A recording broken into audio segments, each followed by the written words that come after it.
mengatasnamakan bahwasanya Sayyidina Ali itu adalah Tuhan. Nah, ini yang diperangi oleh Sayyidina Ali itu sendiri, ya. Nah, oleh karenanya ini adalah sesuatu yang salah kaprah, sesuatu yang menyesatkan, di mana seseorang itu dia mengimani Allah dan juga dia itu tidak beriman bahwasanya Nabi Muhammad adalah utusan Allah. Wa inna qala bihi al-ghadari wa jam'un muhaqiqun li'anna tarkahu talab li talab bihima ma'a qadratihi wa ilmihi bi syartihi aw syartiyatihi la taqsuru an nahwi ramyi. Begitu pula yang namanya di sini bukan cuma mengimani saja, ya, bukan cuma membenarkan saja, tetapi kita juga dianjurkan atau memang diharuskan untuk melafadzkan kalimat syahadat, dua syahadat, yaitu misalkan asyhadu an la ilaha illallah wa asyhadu anna muhammadar rasulullah.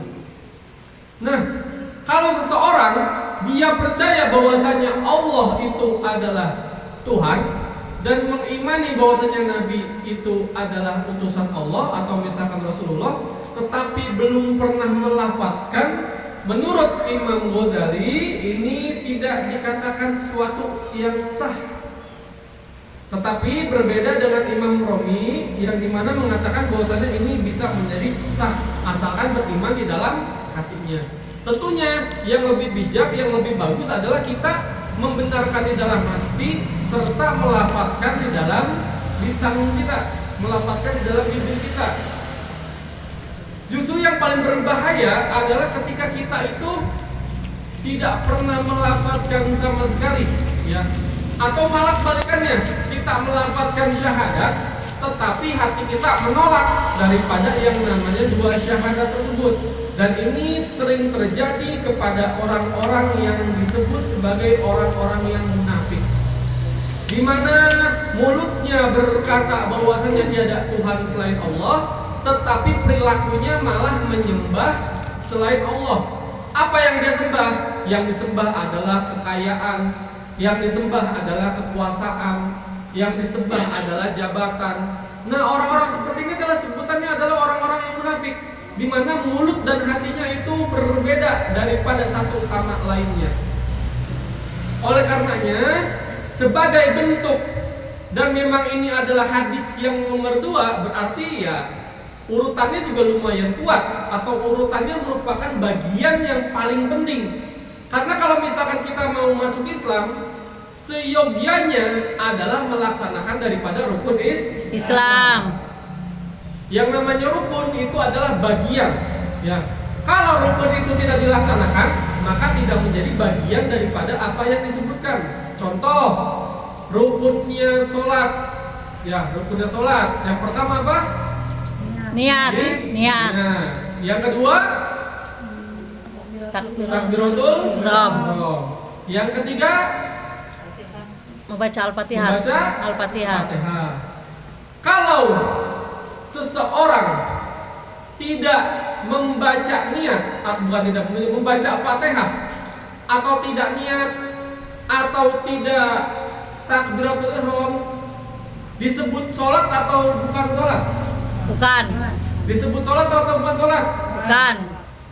Tapi dia itu baca surat pendek, tapi dia itu melaksanakan ruku, melaksanakan sujud, melaksanakan apa lagi, segala macamnya, tetap disebut sholat apa enggak? Enggak. Kenapa? Kan enggak niat. Karena tidak melaksanakan rukun daripada sholat. Rumah, kalau misalkan nggak ada gentengnya, disebut rumah apa enggak? Enggak, disebutnya apa? Bangunan. Bangunan yang belum sempurna lah ya. Rumah nggak ada pintunya, disebut rumah apa enggak? Hah? Disebut rumah. Rumah tanpa pintu. Rumah kalau nggak ada fondasinya disebut rumah apa enggak? Rumah. Nah, itu hanya bangunan saja, bangunan. Kalau rumah berarti harus ada bagian-bagiannya, ada fondasinya, ada temboknya, ada lantainya, ada atapnya segala macamnya baru disebut rumah. Kalau misalkan semuanya itu tidak tercapai atau semuanya itu nggak ada, maka tidak disebut dengan rumah. Seperti itu. Begitu pula dengan yang namanya rukun Islam. Rukun Islam yang pertama adalah rukun Islam itu syahadat. Yang kedua salat. Yang ketiga yang keempat puasa. Yang kelima bila mampu. Syahadat udah belum syahadat? Udah. Udah. Beneran udah? Beneran. Bener udah. Sholat? Udah. Hah? Udah. Udah belum? Udah. Udah. Zakat? Udah. Zakat Udah fitrah. belum? Zakat udah apa belum? Udah. Hah? Ini sedikit sih. Udah.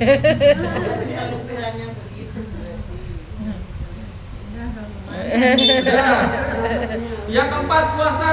Puasa nggak? Puasa nggak? Puasa.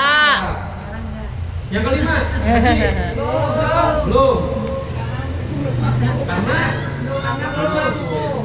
Nah, kalau misalkan dari kelima ini itu tidak dilaksanakan, maka keabsahan Islamnya itu masih patut dipertanyakan. Ya. Jadi kalau misalkan ada orang yang dia itu ngakunya Islam tapi nggak sholat, maka dipertanyakan daripada Selamatnya. Ada orang dia sholat, dia syahadat, tapi dia nggak puasa, maka dipertanyakan keislamannya begitu, ya. Karena ini merupakan daripada bagian rukun Islam. Maka daripada itu semua, yang paling penting adalah kita itu yang melaksanakan itu semuanya. Syahadat tentunya itu udah pasti, ya. Kalau sholat, nih ya, kalau sholat itu nggak pasti. Kenapa sholat itu nggak pasti? Karena sholat itu bisa jadi wajib kalau memenuhi syarat. Apa syaratnya? Yang pertama adalah Islam. Kedua balik. Ketiga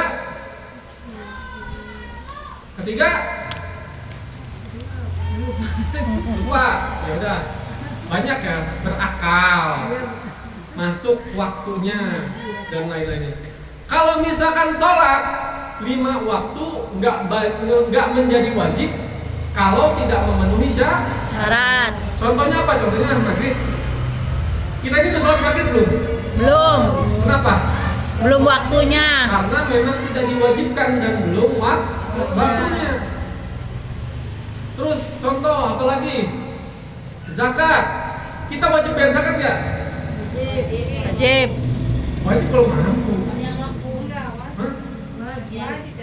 Zakat mah wajib ya. Emang iya?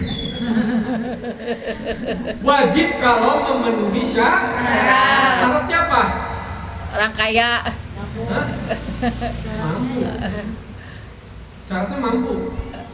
Orang kelebihan ini kekayaan. Zakat kaya sih. Banyak miskin nggak pernah bayar zakat dong. Syarat zakat apa? Hah? Islam. Ya pastinya. Apalagi syarat zakat. Zakat itu ada berapa? Zakat ada? Hah? Ada berapa? Udah 8. Ada? Gitu. Syarat zakat ada berapa? Ibu-ibu bayar zakat di sini.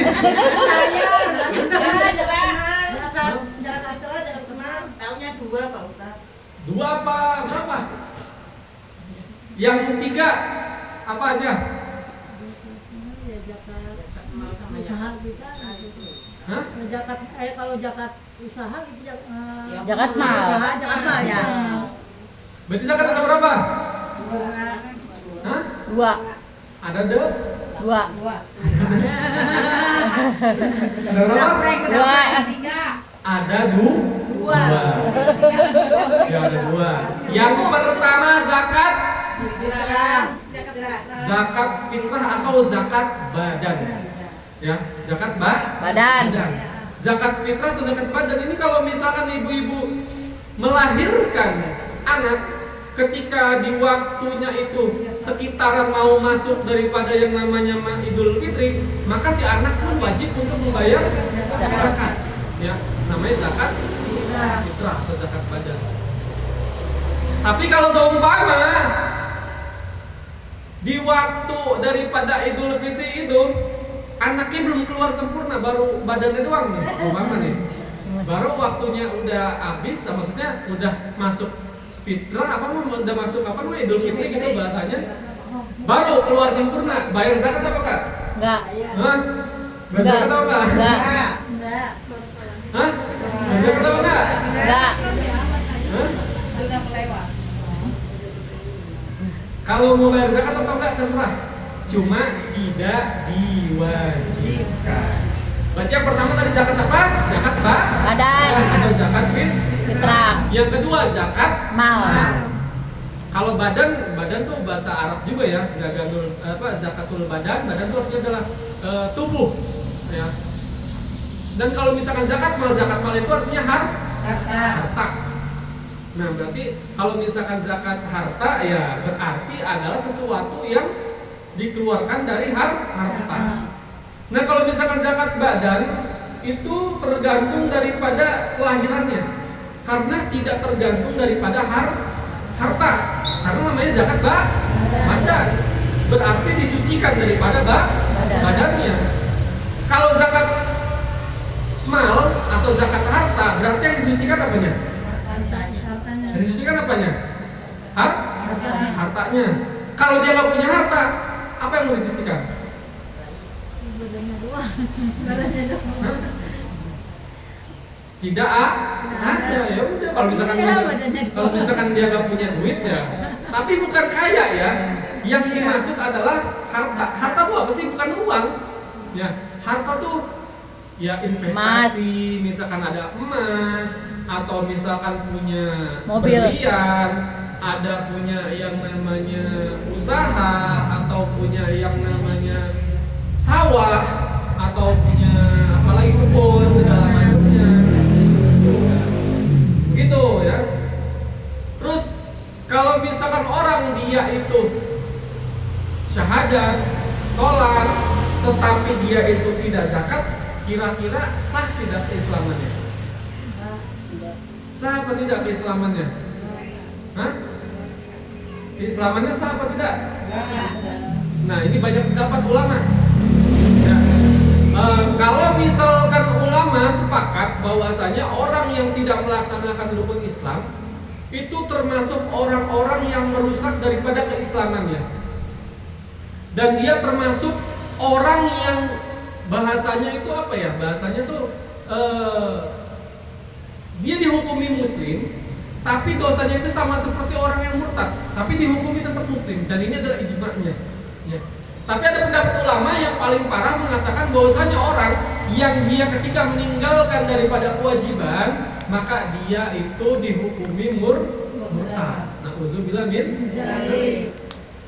Bahkan kalau misalkan di kitab Qiyamutin Nafis, orang kalau nggak mau sholat, ya nggak mau sholat, dia nggak mau sholat, ditegur sekali nggak mau, ditegur 2 kali tetap kekeh nggak mau, sampai yang ketiga kali maka didatengin dia sama polisi atau didatengin sama pengawal atau segala macam, lalu dihukumnya itu apa?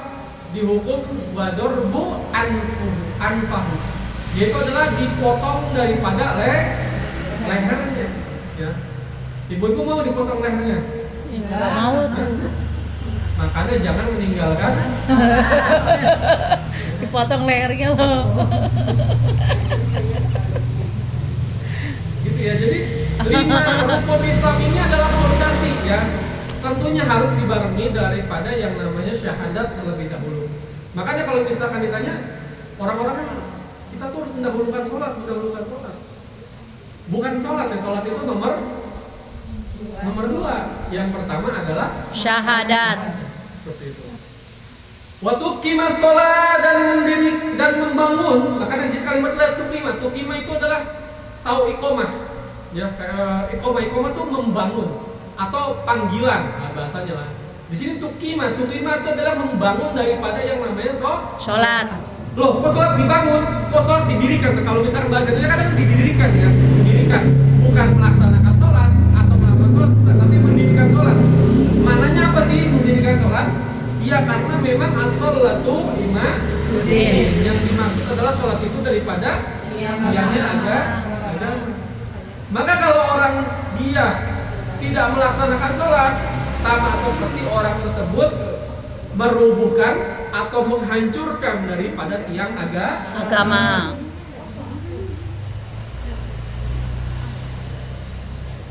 Dan sholat ini ya sering sekali saya jelaskan lah ya, karena memang saking hebatnya daripada yang namanya kehebatan daripada sholat. Tapi di sini yang dimaksud mendirikan sholat itu bukan sholat tahajud, bukan sholat taubat, bukan sholat duha, tetapi sholat 5 waktu atau sholat fardu. Dan kalau misalkan orang yang menghancurkan daripada agama, seperti dia itu orang yang tidak melaksanakan daripada sholat. Al-iqamah uhtil adan mana munafirun lil siyaq. Wa sallatu indal mu'tazilah minal asma'i syar'iyyah wa inda ashabina minal mujazatil masyharati min itlaqi ismul juz'i al-kulli. Nah, tadi yang seperti saya jelaskan bahwasanya yang namanya tukima atau mendirikan sholat, karena memang kita dipanggil untuk melaksanakan sholat yang di dalam azan tentunya. Lalu sholat itu artinya apa? Sholat itu artinya apa? Sholat memohon ampun. Sholat artinya memohon ampun, ampunan. Ibu-ibu di sini pada sholat apa enggak? Sholat. Sholat. Sholat itu artinya apa? Hah? Kok nggak ada bedanya sama zakat? Berarti kalau misalnya ditanya zakat apa artinya? Menjalankan kewajiban. Nggak ada bedanya dong. Sholat itu berdoa. Sholat itu artinya doa. Bener Ya. sih. Sholat itu artinya doa. Ad-du'a'u al-istiftahu bitakbiratul ihram wa tu'akhiru bil salam. Sholat itu adalah doa yang diawali dengan takbiratul ihram dan diakhiri dengan Salam. Makanya kalau sholat itu ya sama seperti kita itu menghadap Allah Subhanahu wa taala, bertawajuh. Ya, makanya sholatnya itu diperbaiki supaya hidupnya juga bisa baik. Bagaimana mungkin kita minta sama Allah sesuatu yang kita mau, tetapi kita sendiri tidak pernah bisa menjadi apa yang Allah mau? Kira-kira masuk logika tidak? Masuk akal tidak? Masuk. Nah, masuk akal apa enggak? Makanya oleh karena itu ya kalau kita kan pengennya kan banyak kepengenan ya, pengen ini, pengen itu, apa segala macam. Tapi ketika Allah pengennya kita seperti apa yang Allah mau, kitanya malah Nggak mau. Nah ini adalah bahayanya ya, bahayanya banyak Pengen. banyak maunya, pengennya masuk surga terpaksa. Sholat males, puasa males.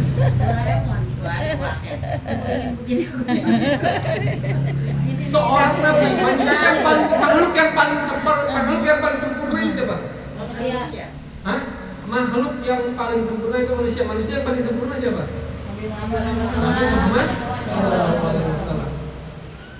Bahkan sehebat baginda Nabi Muhammad SAW saja, itu tidak bisa menjamin surganya ibu-ibu.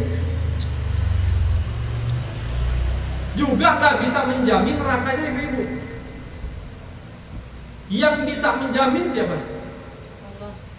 Diri sendiri. Nabi pengennya umatnya semuanya masuk Surga. Tapi umatnya mau apa enggak? Maunya doang. Tapi kelakuannya kayak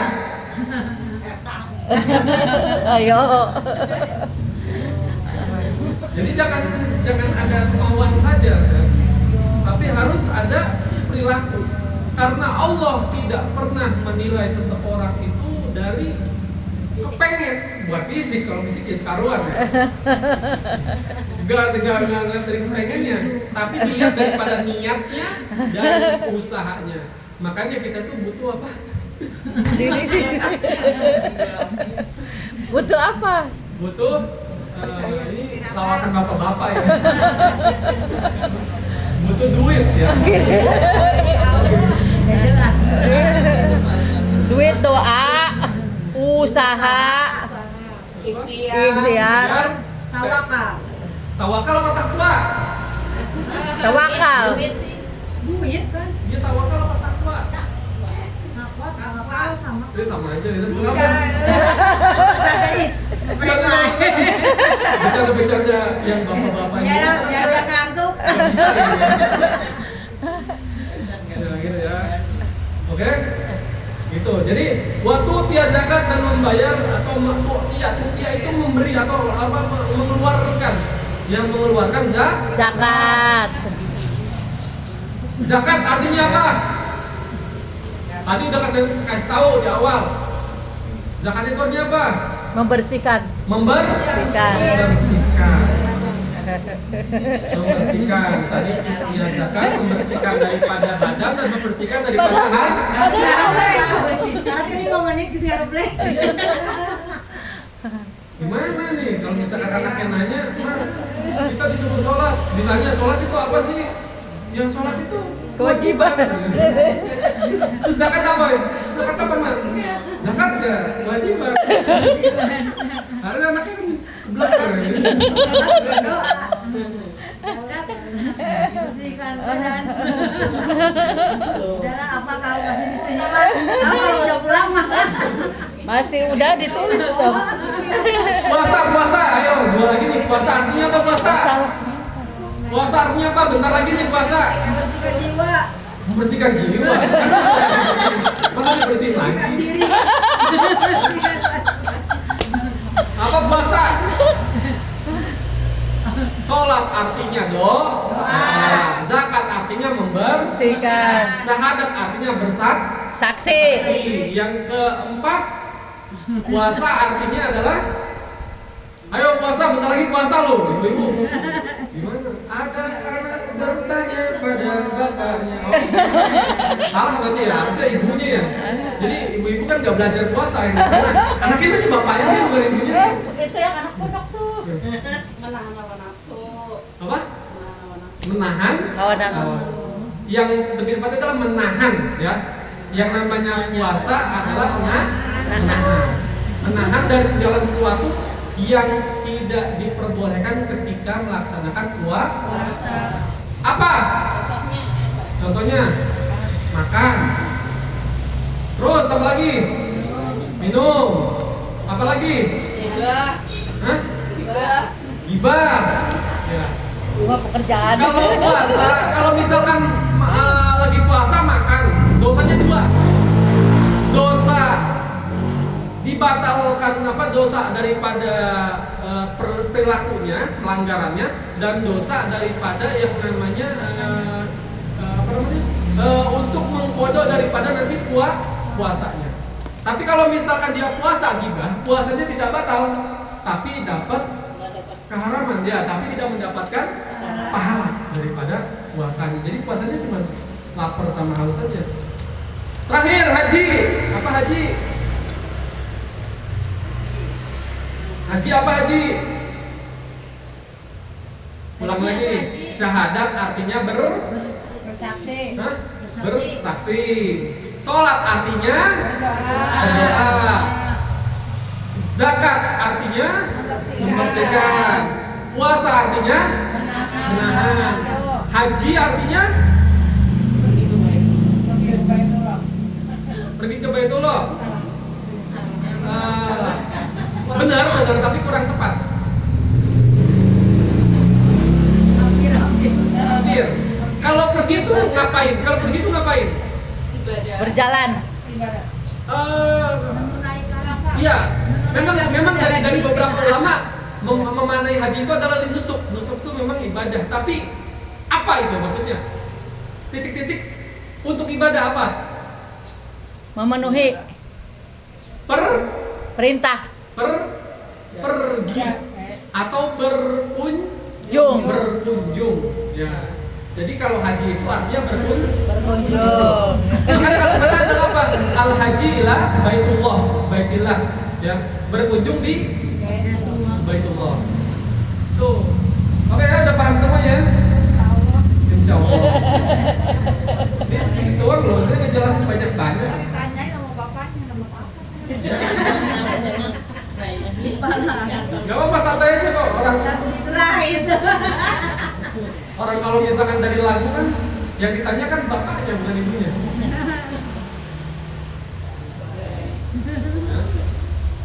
Oke, ada pertanyaan?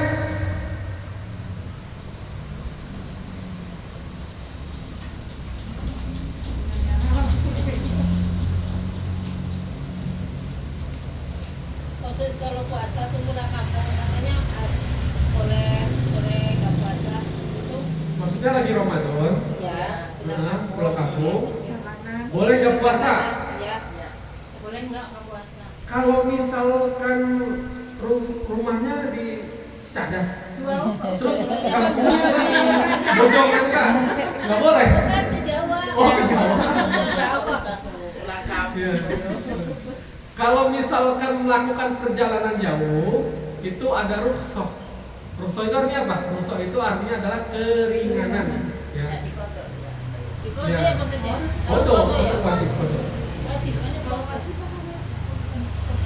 Jadi keringanan. Kalau keringanan itu berarti boleh diambil, boleh nggak diambil.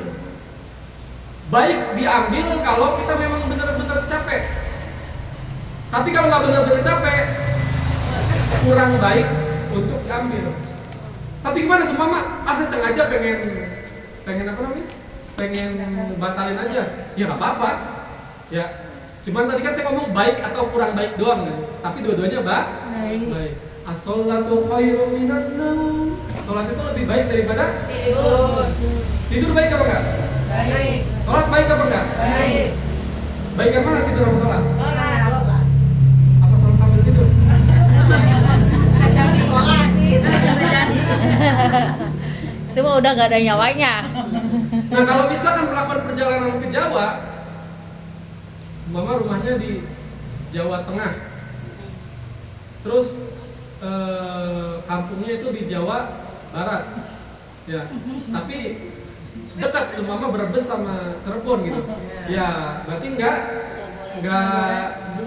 boleh lah, misalnya nggak boleh membatalkan puasa. Tapi kalau misalkan memang perjalanannya jauh sampai melakukan daripada kurang lebih 96 km, maka diperbolehkan. Pernah gitu nggak? Misalnya dari sini ke sana tuh pakai bergaris atau pakai Haji nah. dikira-kira? Can makan.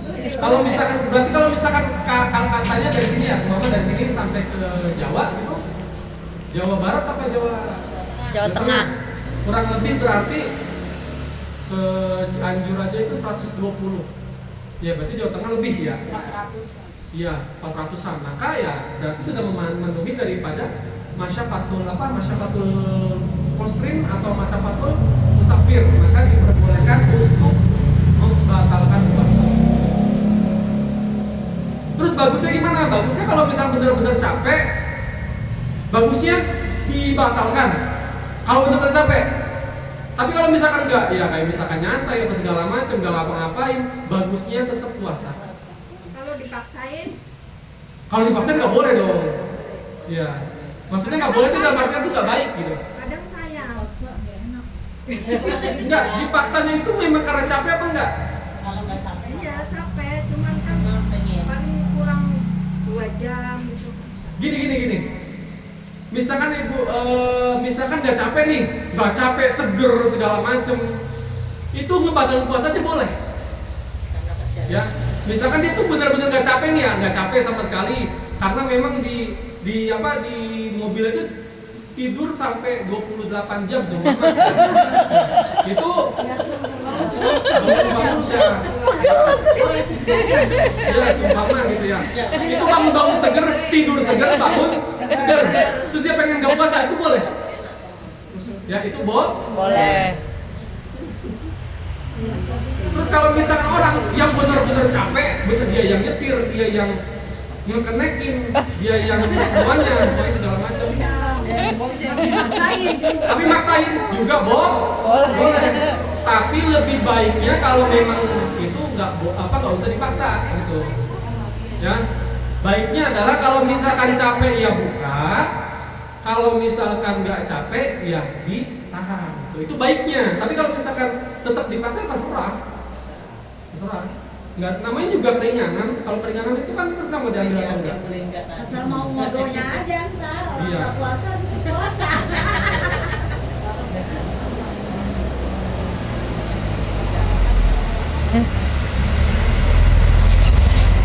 Dulu zaman saya itu zaman puasa itu ketika saya berkunjung ke pesantren ya, misalnya ke pondok gitu ya, pondok Cirebon itu kan ya lumayan jauh itu ya. Dan memang dalam keadaan musafir waktu itu tuh sebelum berangkat udah pulang.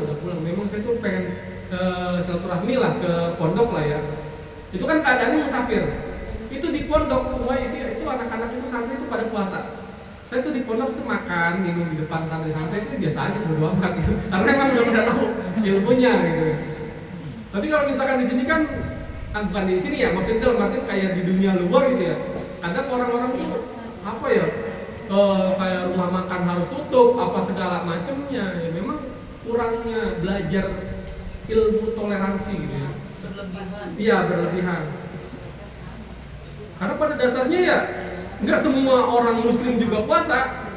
Ibu-ibu kalau haid puasa apa enggak? Enggak. Ibu-ibu kalau sakit puasa apa enggak? Enggak.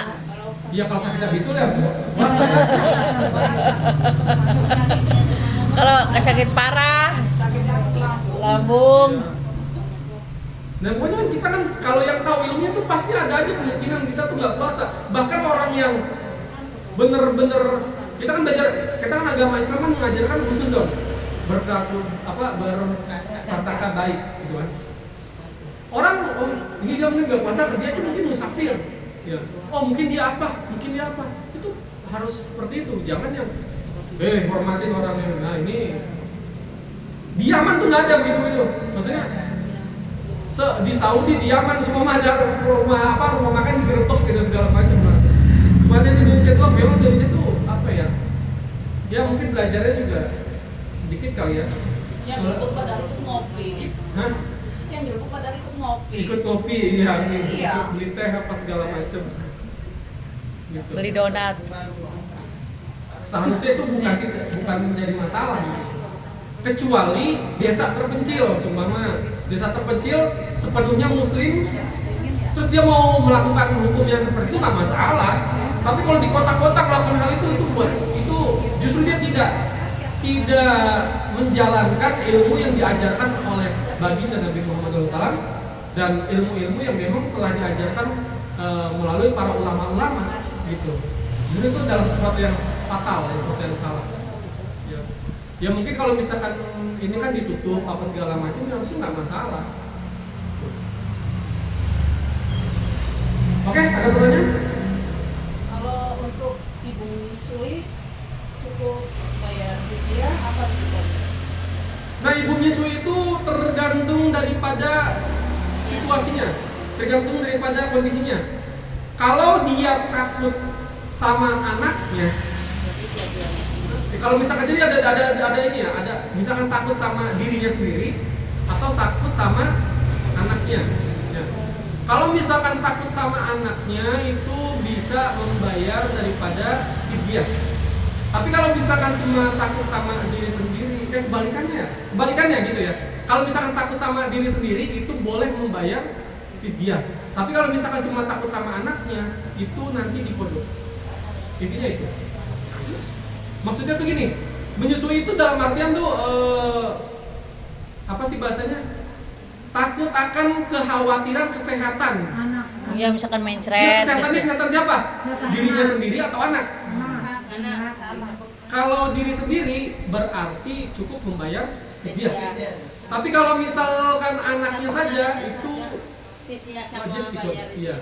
dua-duanya itu kalau Begitu. anak Ya.